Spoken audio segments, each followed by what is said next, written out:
Hello and welcome to a special edition of Inside Sports. I'm Todd Blackstock, along with Angela Sharp. We're at the Downtown Missouri Athletic Club, home of the 2026 St. Louis Sports Hall of Fame Awards ceremony. This is pretty exciting. Not only are you a presenter, but you're also on the board? Yes. So I got to join the board this year and on the committee, and we put together a heck of a group here. We've got Devon Alexander coming in this year. We've got Todd Worrell. We've got Al Joyner, Olympic hero, Jackie Joyner's brother. Oh, but that's cool. We got Pat Maroon. You got Layla Anderson. I mean, all sorts of really cool people being inducted today. Sure. We also have Dan Rolfus, the incarnate word legendary basketball coach who won 14 state titles, won 141 consecutive games before having a heart attack, and he's back now. Tina Hutchinson's here tonight. She was one of the greatest athletes in East St. Louis Lincoln of all time. And we've got the St. Louis Hummers softball team, and Bob Ramsey was the announcer for that. And don't forget about Mr. DeWitt. He is also on the list tonight. And Todd Worrell and Bob Sunvold, legendary coach as well. So let's, Angela, we're going to go ahead and take a stroll through the Missouri Athletic Club and have some fun here on Hall of Fame night.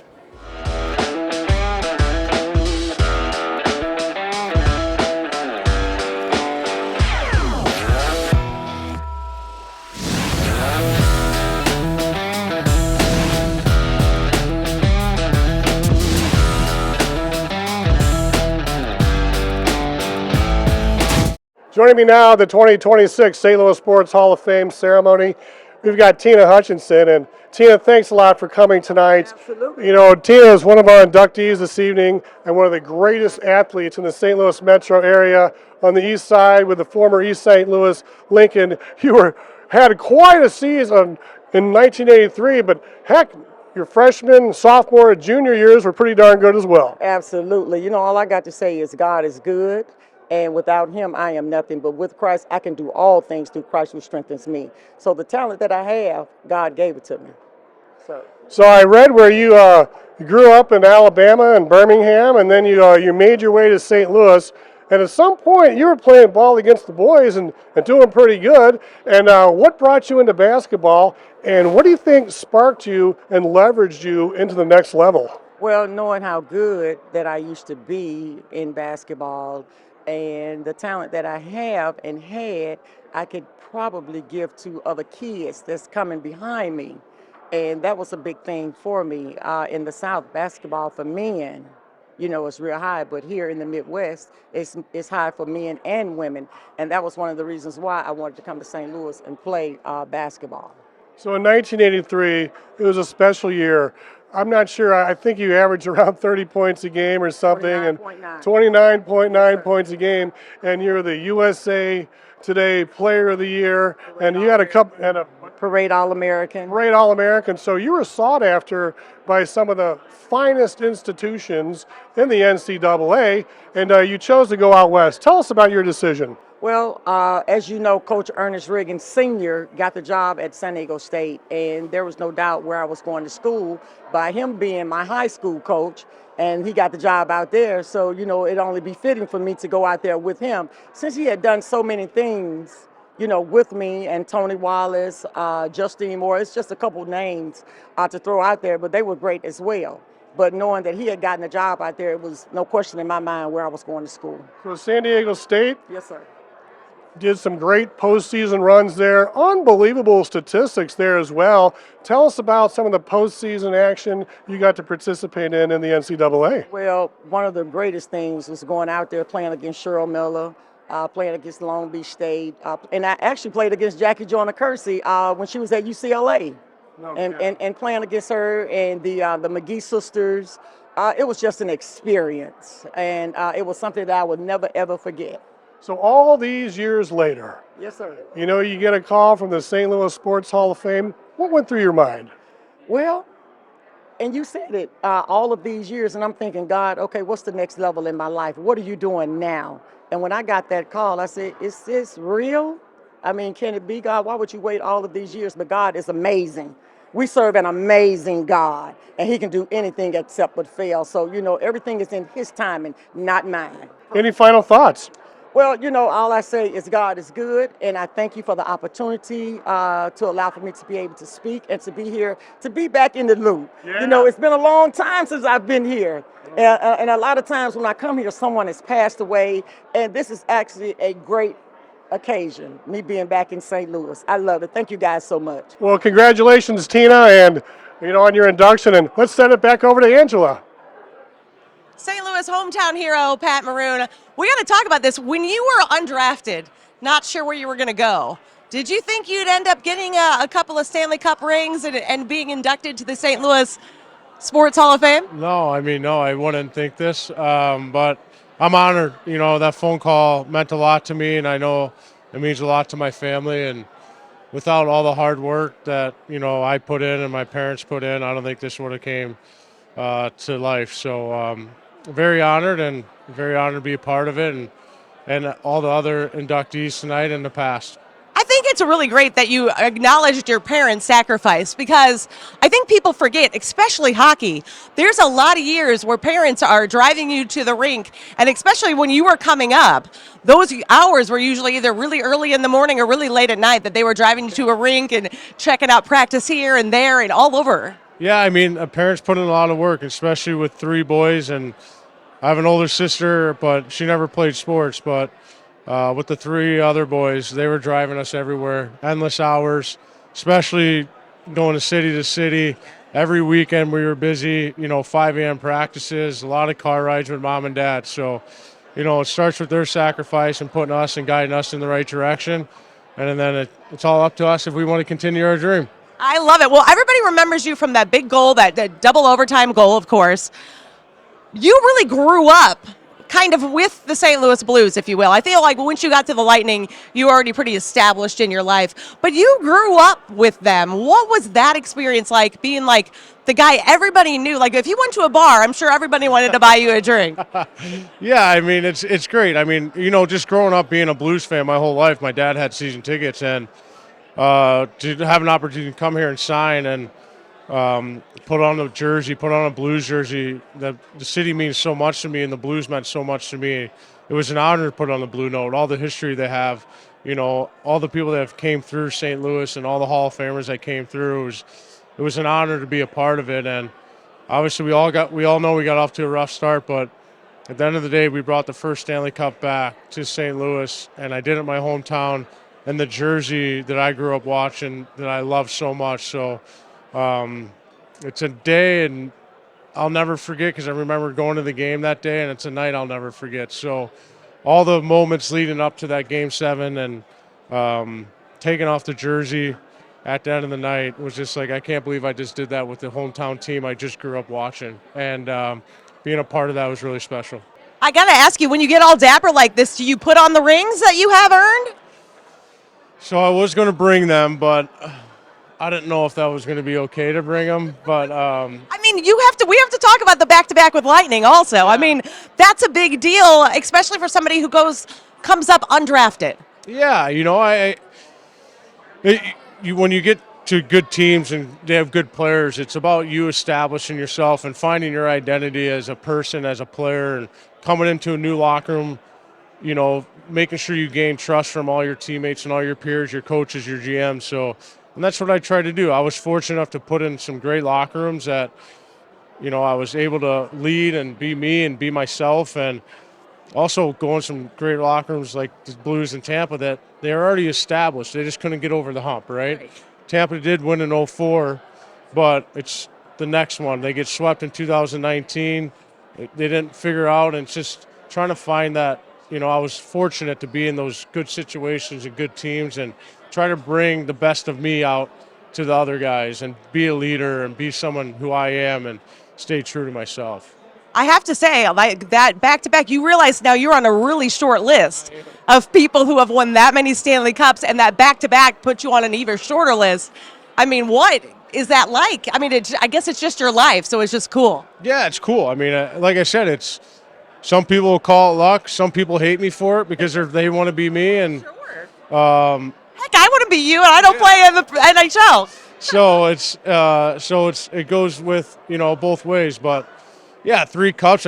We lost in the finals on the 4th cup, so that would have been special too. So just to be a part of it is just remarkable, and then to be put in history by myself with some amazing players, amazing teams.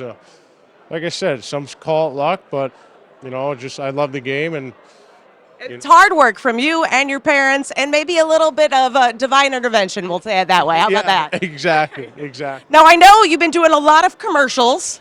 We see you a lot making kind of really, I was in one with you, but we see you a lot in those commercials kind of making fun of that party persona that you used to have. You standing here right now, very adult. Yeah. So what is next for you? Do you have a next? Yeah, I've been working in media. I'm ambassador for the Tampa Bay Lightning right now. I do some analysts for them. I work for the NHL Network, and just try to be me, as much as possible and talk about hockey. I'm still in the game, so that's just the beginning. I think eventually I'll probably be back in hockey. We love to hear it. Well, thank you, and congratulations on your induction tonight. Thank you. I appreciate it.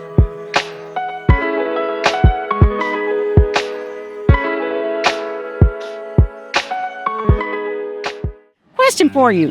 What happens when you watch STL TV? You experience culture. You experience excitement.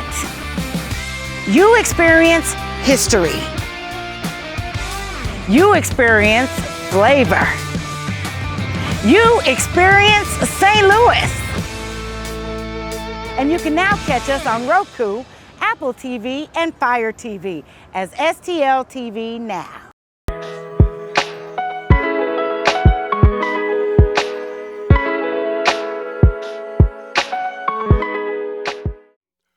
While Pat Maroon's double overtime goal launched the Blues into the Western Conference Finals, the 2019 Stanley Cup winners drew their inspiration from a young hockey fan with cancer.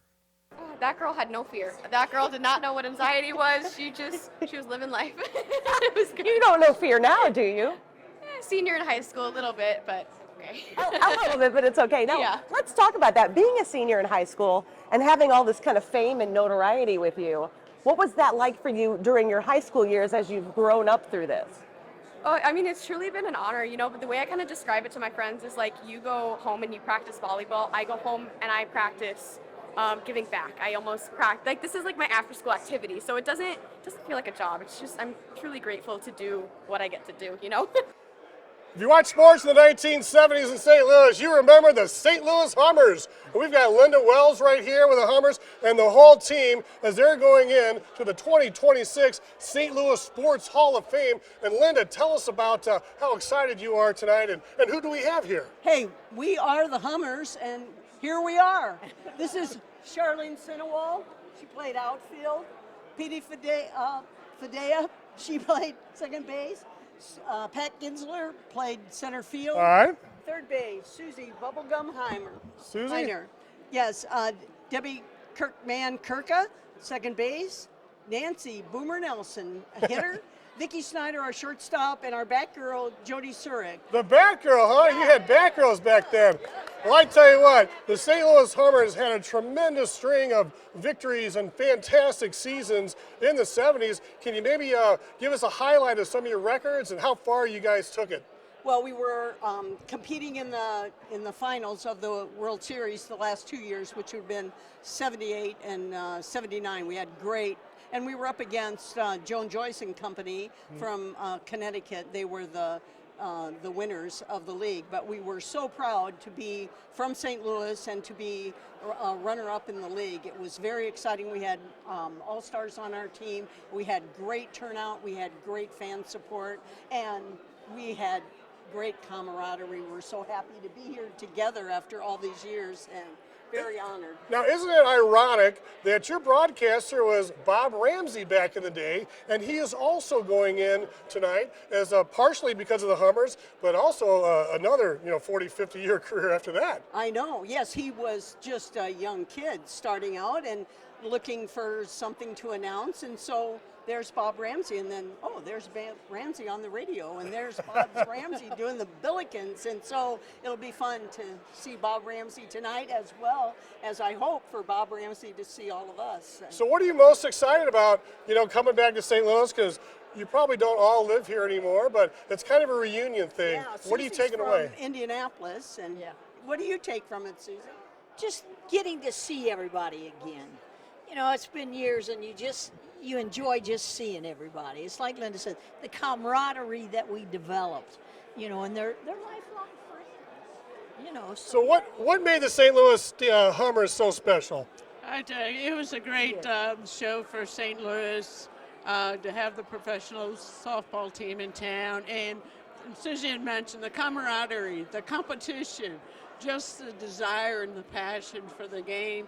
And you're apart for so many years, you can still get together, laugh, have fun, have a great time, tell a lot of stories. All right, anybody else want to chime in with anything before we let you go? I just want to say we really respect and appreciated the Harwood brothers who took a chance on owning our franchise and supported us all the way through our years of the league. Fantastic, and it's too bad we don't have pro softball on TV like we did back in the 1970s.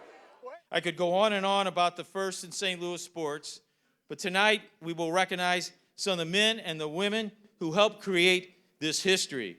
As I said, our sports history is grand and glorious. It's a history that is unmatched.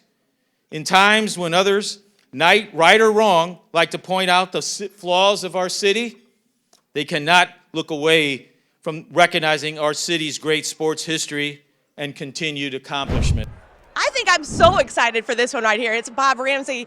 We know each other from a long time ago. A long time ago. And you keep, how do I keep getting older and you keep getting younger? See, now you're just being nice and I'll take it. We have to talk about this one because you have such an awesome career. We were talking earlier, you were one of the first broadcasters with the Hummers, right? I was right out of college, and it was my first gig. And I learned so much, and it was such a great experience.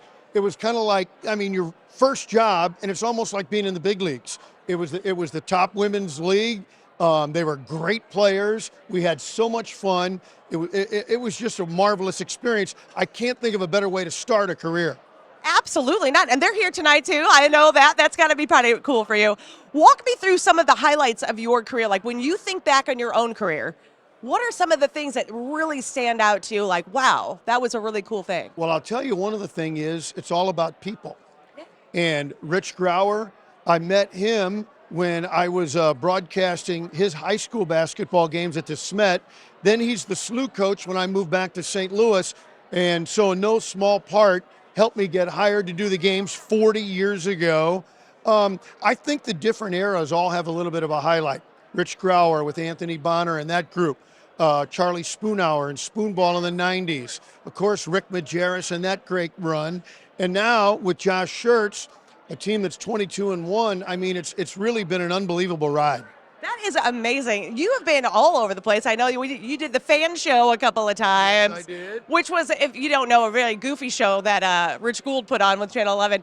But so you can kind of do all of these things. You can be that professional broadcaster, and you can kind of be the goofy guy as well. And be an idiot. Yeah, I no didn't question say about it. that. But, I've been really lucky because the one constant has been, St. Louis University Billiken basketball.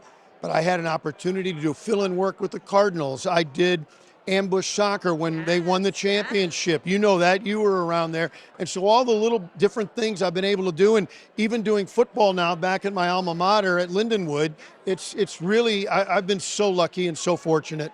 And Lindenwood's got a great program going on over there, kind of working with that. It's funny, 4 years ago, the AD, Jason Coomer, he came in, called me out of the blue. I'd never met him. And he said, "Don't you think it's time to come home?" I go, "What are you talking about?" And he said, we want to do more with our football. Come to our football games. And so I was overwhelmed. It was really cool. And getting to do it is so much fun. I love that. Do you have any words of wisdom for anybody who maybe looks at your career and they maybe just want a little piece of what you had? Is there anything you could tell them to do to make sure they're doing right? I would say if you want to be a talk show host, you got to do it. If you want to be a play-by-play guy, you got to do it. You've got to do the work. Wishing and hoping is great. Gives you motivation, but you got to do the work. You got to put the reps in. Got to put the reps in. And right here, you got the best guy for it. Congratulations on tonight. I am so glad I got to interview. It's Mr. Bob Ramsey. Thank you. Thank you. I'm pretty sure this man needs no introduction. It's Mike Jones. You got to say it like that, right? You already got your hardware. We heard some fantastic stories about you up on the stage. What does it mean to you to be in the Hall of Fame, the St. Louis Hall of Fame? I know you're already in the Missouri Hall of Fame. Oh, it's awesome. I mean, you think about it, all the greats have been in, Ozzie Smith, you know, Coach LaRussa, the great Cardinal players, O.J. Anderson. I mean, it's an honor to be honored with them. Well, we are happy to have you here. Of course, obviously, everybody was listening, just every word you said. You had some great stories. Kind of walk me through a little bit of what you just talked about with becoming the tackle that you didn't know that you were going to be. You know, it's interesting because everyone at the table I sit at got me to where I'm at. So I have a friend that I've been friends with since we were 6 years old. No way. He's at the table. Now, this is the interesting thing. We went to rival high schools. I wanted to go to Notre Dame. We played their high school, and they beat the mess out of us. So they ended up stopping recruiting me, and that's how I ended up at Missouri. My best friend at Missouri, I get hurt. He's Jim Collins. He transfers in, we become best friends. I was actually in his wedding last year. So my daughter, of course, 5'2", Ashley, and then, of course, Harold. The stories about Harold, we probably got 1 million of them. Got so many good stories. I loved it when you were in there and you said, you called your agent, and your agent said, sign the contract, and hung up on you. Yeah, that's even Chico. I mean, it's so funny. I mean, the guy just tapped me on my shoulder. I would go play basketball at so that was the first guy I met. No way. I mean, it's so many connections here. It's unbelievable. I was just looking at all the people out and here watching the event and just seeing how many people I'm connected to just when I moved to St. Louis. I was going to say, St. Louis has kind of been known for that small town, big city action, and you're kind of saying for you, that is kind of true. That's exactly what happened. I mean, I met so many different people. 40 when I first came to St. Louis in '93, you know, and we've been friends ever since. I love that. Well, you got your awesome award here, and obviously, I know, Mike Jones, you have so many other, you played with the Raiders, you have all these other things, but everybody kind of knows you as the tackle, right? That tackle will go down in history as one of the top sports events ever. When you made that tackle, what was going through your head other than obviously stop the guy? You know what? It wasn't, I say this all the time. This wasn't like, and I'm not diminishing the play, it was something I do all the time. You know, it wasn't like I beat an offensive tackle and get a sack, force fumble, or I intercept the ball, or make a great catch or something like that. It was what I did all the time. And fortunately, the crazy thing is I didn't play linebacker in college, so I had to learn, but I learned from the best coach in the world. So you think about it, everything I learned as a linebacker, I was brand new to it, and I was taught by the best guys that do it, so I got pretty good at it. So when you made that tackle, you're just thinking, this is my job, I've made the tackle. When the game was over, you realized how important that play was. Well, you know what, we called timeout, and we were so frustrated because the play before, Steve McNair made an incredible play in which we literally had stopped the play. We knew we had stopped it and they had to do something else. So, and the ironic thing, I didn't get into it, but they knew what we were doing, and that stopped them, and they were thinking the same thing I thought the play before. It's been our final inductee of the night. You know, St. Louis has developed many great boxers, and we have great boxing tradition. His story is one of overcoming adversity with toughness to be a champion. He found success and has given it back to his community through his foundation. Let's meet the newest inductee to the St. Louis Sports Hall of Fame, interviewed by STL TV's Todd Blackstock. Please welcome Devon Alexander.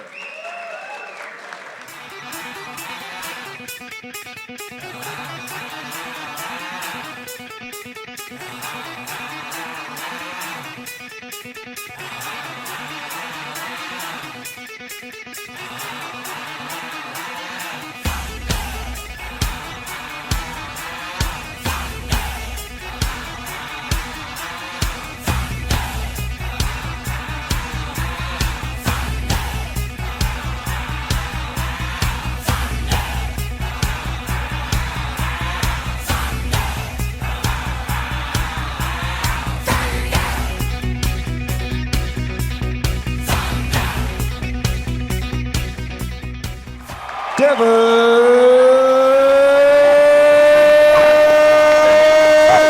Alexander the Great.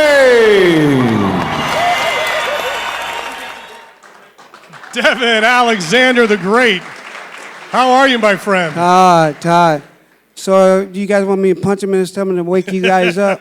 I can wake him up. I can wake you guys up if you want me to punch him in the stomach. I tell you what, I'm looking at that video right there, Devon, and you had a hell of a left-hand hook there. So you were a southpaw. Southpaw. Yeah. Do you think that kind of messed up some of the boxers you went up against? It was a little off. I was an awkward fighter. It was most of the time it was righties that I was fighting. It's more righties than lefties. So the left hand came pretty quick, Todd, and they didn't see it. It came, and I'm looking at a press conference one day, and I see Don King, and he introduces Devon Alexander the Great.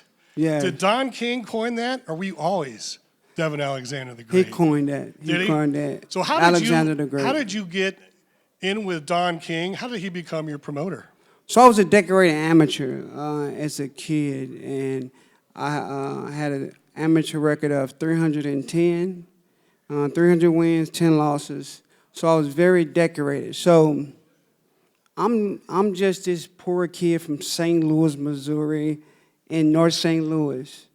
Who cares about him? So I became a decorated amateur. So he came and get me.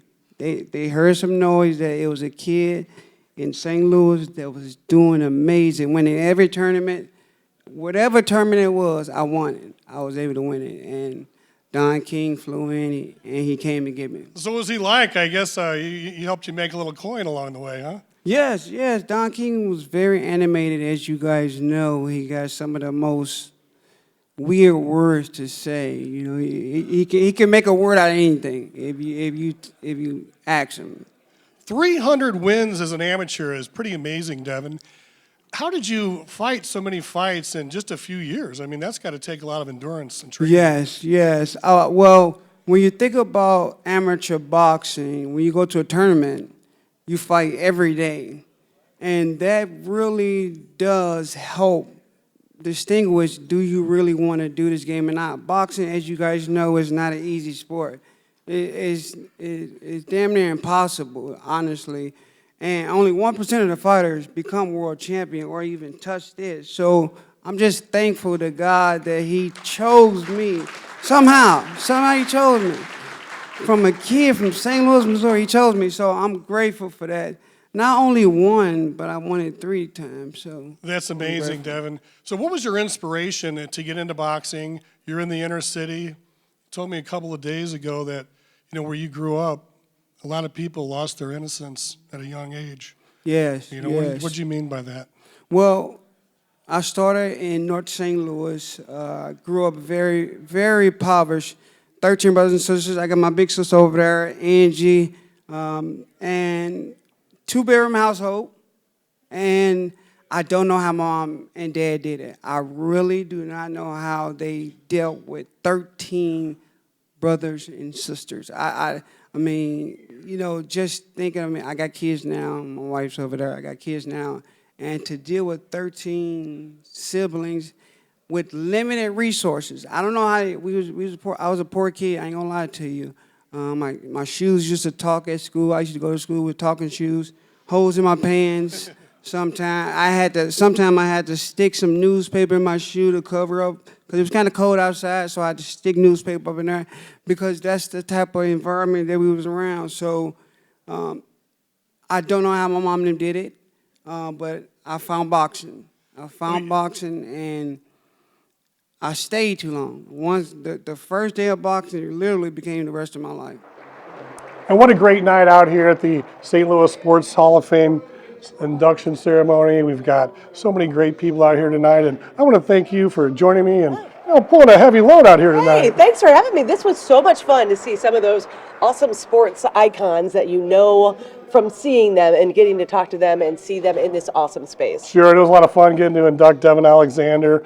He's always such a character and such a great heart. So anyway, Angela, any final thoughts? No final thoughts. This is an awesome event. Definitely should check it out. All right, for Angela, I'm Todd. Thanks for watching Inside Sports on STL TV. Experience St. Louis.